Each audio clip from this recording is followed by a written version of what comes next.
intitulé ce passage dans Esther par la providence divine nous amène à faire des choix.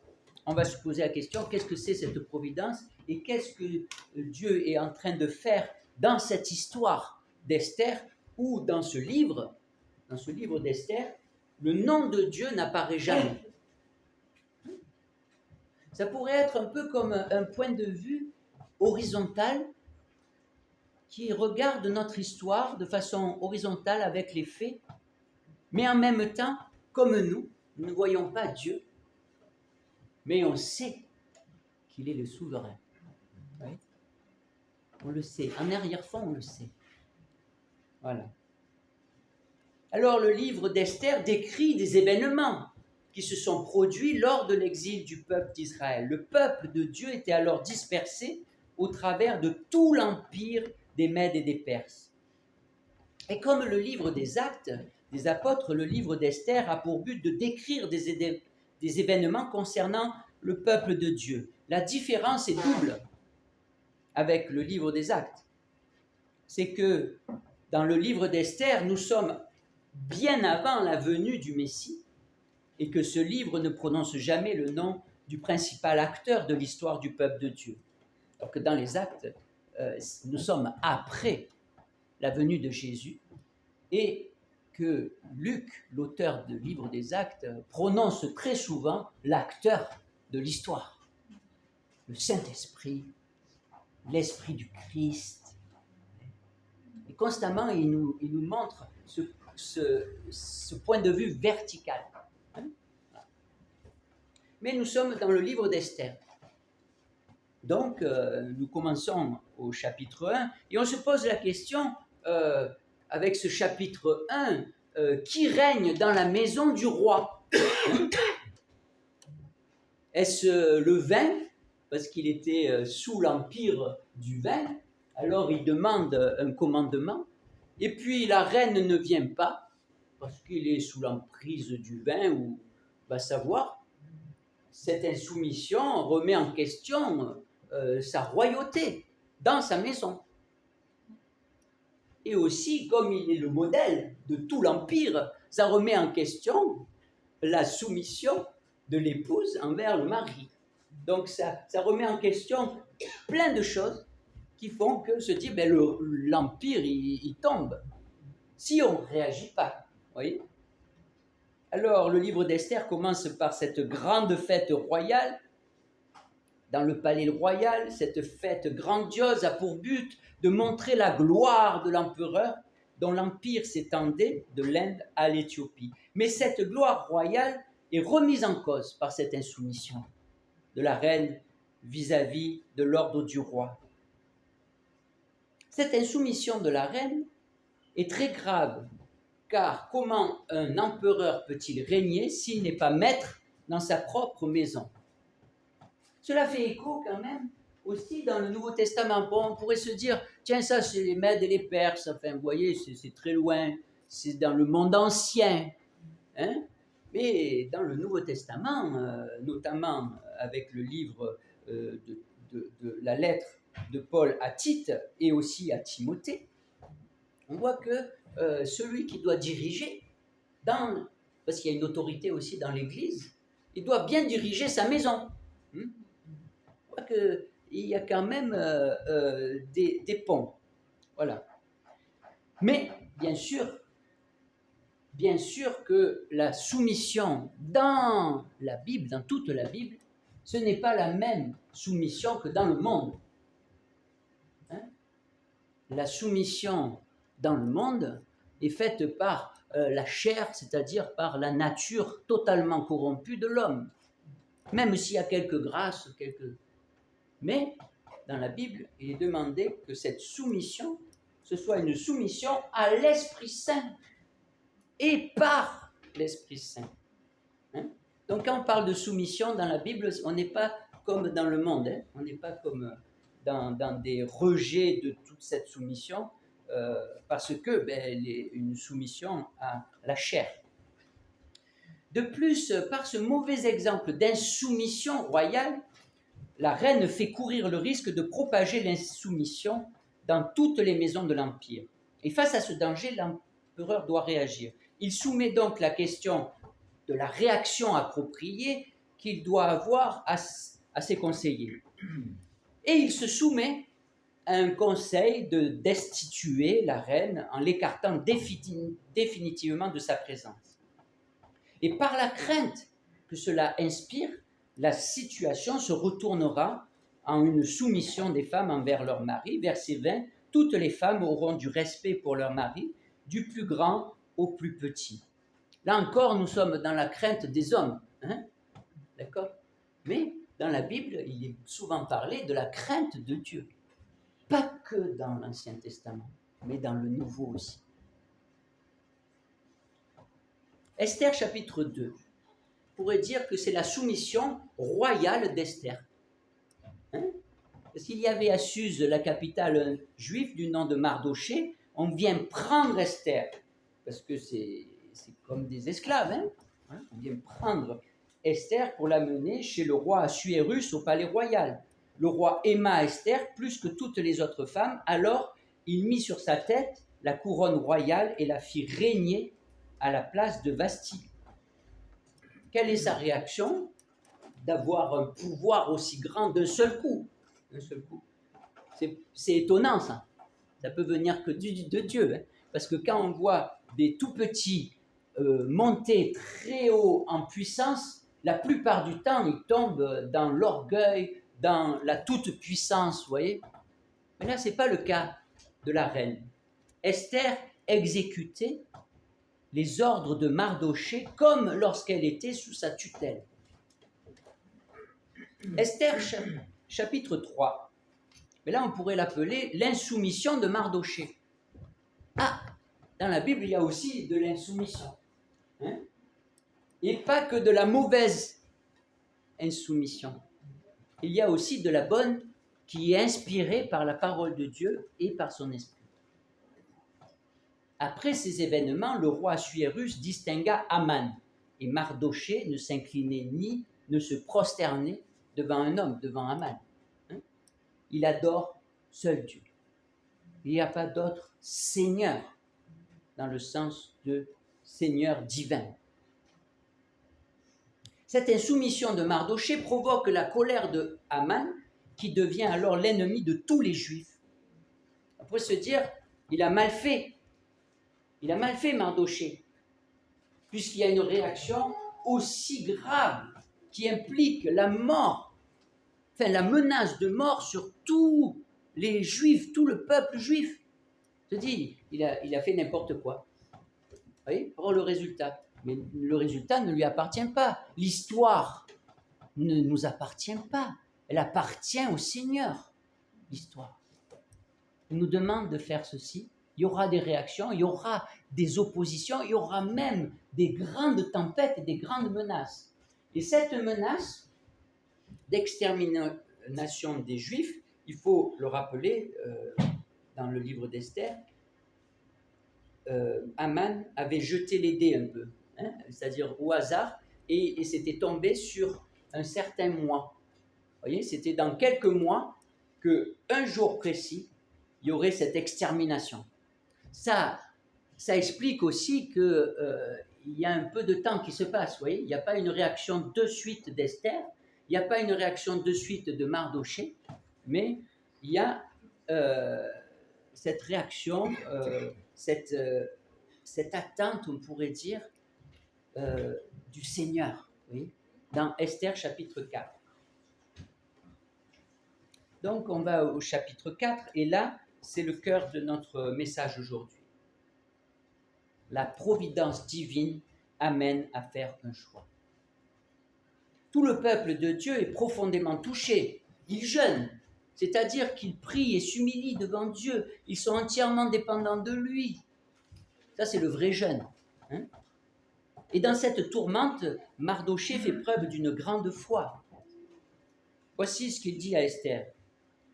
Mardoché fit répondre à Esther, « Ne t'imagine pas, Majesté, ne t'imagine pas, Majesté, que tu échapperas seul d'entre eux, tous les Juifs. Car si tu continues à te taire en cette occasion, le soulagement et la libération des Juifs surgiront d'un autre côté, alors que toi et la maison de ton père vous périrez. D'ailleurs, qui sait si ce n'est pas pour une occasion comme celle-ci que tu es parvenu à la royauté. On pourrait dire que c'est une parole prophétique quand même. Une parole qui est dite avec une telle illumination de son intelligence, se dit mais d'où ça vient? Donc ça vient bien sûr de l'Esprit Saint, mais ça vient aussi de la parole de Dieu. Parce que Mardochée, l'assurance de Mardochée repose sur les promesses de Dieu envers son peuple. Il sauvera son peuple. Il sauvera son peuple. Donc la seule question est, qu'est-ce que Dieu attend de nous dans cette situation? C'est une bonne question à se poser très souvent. Et c'est important de s'arrêter très souvent. Hein?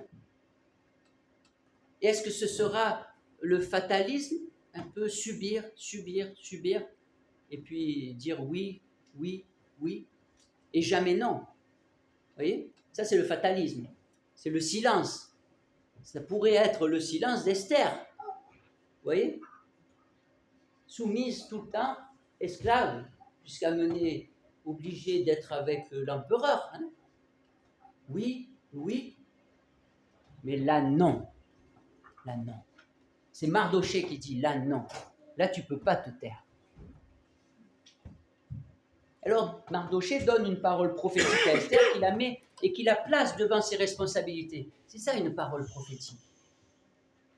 Par rapport à une situation. L'éclairage de la parole de Dieu qui éclaire la situation et qui nous place devant nos responsabilités. Et dans ce sens, dans le Nouveau Testament, il dit tous prophétiseront. Hein? On est tous appelés à ça. Ça ne veut pas dire que ça y est, on va dire plein de paroles comme ça qui nous passent par la tête. Mais c'est par l'esprit, on peut écouter ça, et des fois, c'est pas que pour nous. Parce qu'on a tendance à se dire, ah ben là, c'est que pour moi.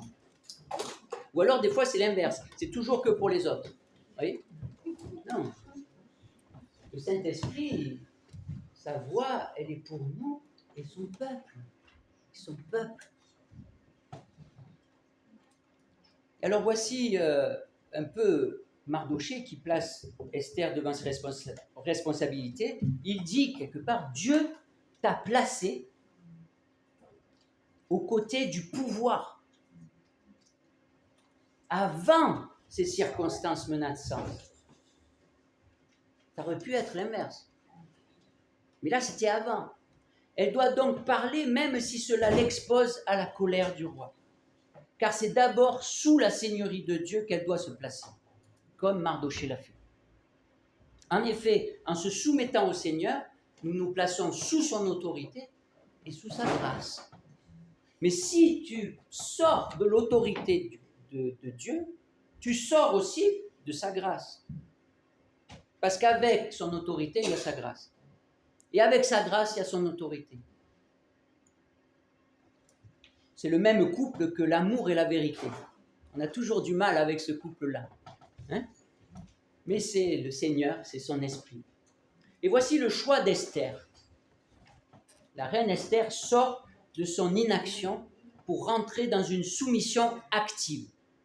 Elle se soumet au Seigneur en se soumettant à la parole de Mardochée. Elle ne cherche plus à se sauver elle-même.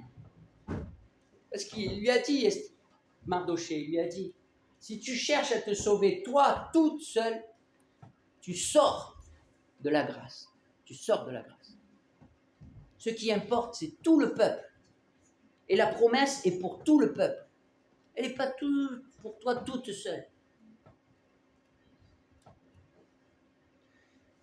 Donc, elle ne cherche plus à se sauver en se réfugiant dans sa position de reine. Elle décide d'être ce que le Seigneur a fait d'elle, une enfant de son peuple, dans une position de responsabilité.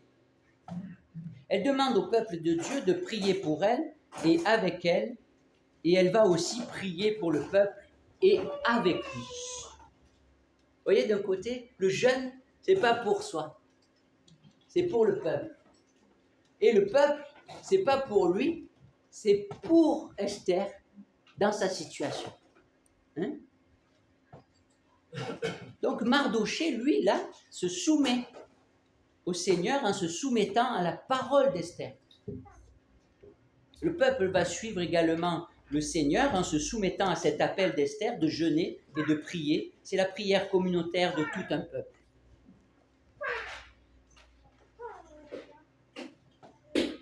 Là, il y a quelque chose d'intéressant, mais on ne l'a pas lu, mais je vous le dis par rapport à Esther. Elle le fait vraiment très longuement. C'est-à-dire, ça va se passer en plusieurs jours. Vous voyez, il y a vraiment un temps d'arrêt, c'est-à-dire on est vraiment dépendant du Seigneur. Il faut trouver le bon rythme. Quand c'est qu'il faut dire la parole? Vous voyez, ça ne veut pas dire parce qu'il y a une menace, il faut vite agir. Ce n'est pas ça. D'autant qu'il y avait le temps. Il y avait un peu de temps. Hein? On aurait pu se dire au plus vite on fait, au mieux c'est. Ce n'est pas ça.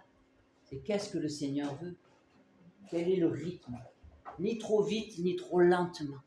Hein? Et cette histoire d'Esther, Esther qui est une femme, nous fait penser à Jésus quand même.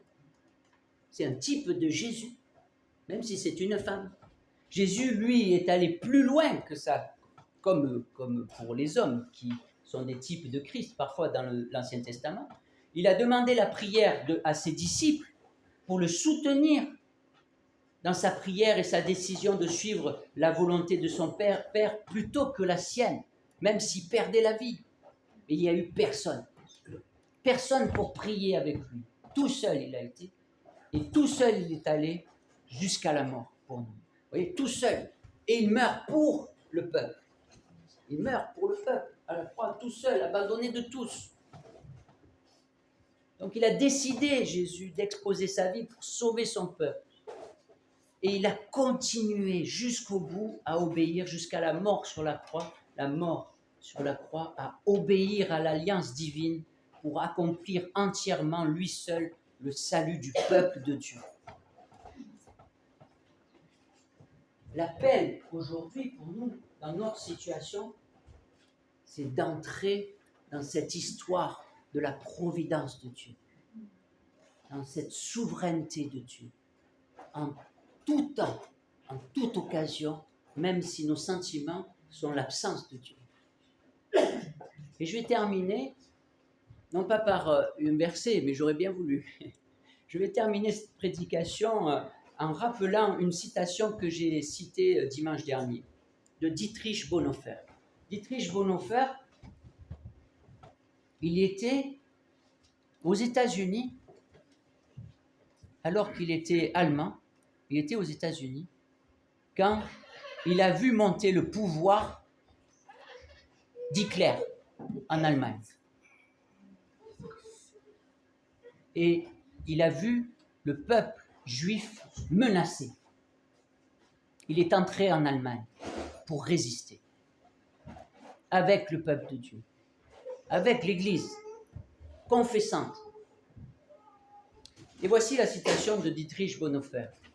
L'important n'est pas que Dieu soit spectateur et participant de notre vie aujourd'hui, mais que nous soyons des auditeurs attentifs et des participants à l'action de Dieu dans l'histoire sacrée, l'histoire du Christ sur la terre. Amen. Amen.